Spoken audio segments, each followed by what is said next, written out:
Vətənimizin hər yerində olduğu kimi, doğma Ağcabədidə də rayon icra hakimiyyəti və Qarabağ Regional Mədəniyyət İdarəsinin birgə təşkilatçılığı ilə 31 dekabr Dünya Azərbaycanlılarının Həmrəyliyi günü və Yeni il münasibətilə bayram tədbiri keçirilib.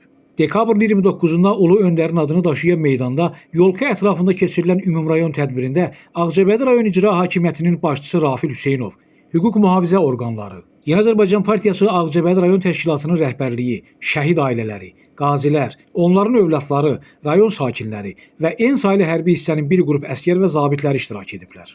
Dekabr ayının 13-də Birləşmiş Ərəb Əmirliklərinin Dubay şəhərində boks idman növü üzrə dünya çempionu olmuş Ağcabədili idmançı Sübhan Mamedov aparıcı tərəfindən səhnəyə dəvət olunub. Əldə olunan böyük nailiyyət münasibəti ilə onu təbrik edib. Sübhan da eyni zamanda bayram təbriklərini tədbir iştirakçılarına çatdırıb. Qeyd edək ki, Sübhan Mamedov mötəbər yarışın final mərhələsində özündən 10 yaş böyük erməni əsilli rus idmançı ilə döyüşərək ona qalib gəlib. Beləliklə o, Olimpiya idman növləri üzrə Azərbaycanın ən gənc dünya çempionu kimi idman tariximizə düşüb. Bayram tədbiri Qarabağ Regional Mədəniyyət İdarəsinin hazırladığı musiqi proqramları ilə davam edib.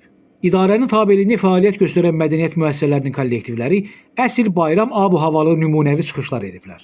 İfa olunan mahnılar, nümayiş edilən rəngarəng rəqs nümunələri bayram tədbirinə ayrıca rəng qatıb. Şaxta baba və qar qızın gəlişi uşaqların böyük sevincinə səbəb olub. Beləcə təmtəraqlı keçən bayram tədbirində nəğmələr nəğmələri, rəqslər rəqslərə əvəzləyib. Əziz Ağcabədililər, qarşıdan gələn hər iki bayram münasibəti ilə sizləri təbrik edir. Hər birinizə heç bir nemətlə əvəz olunmayan can sağlığı, iş və həyat uğurları, işıqlı, xoşbəxt illər arzulayırıq.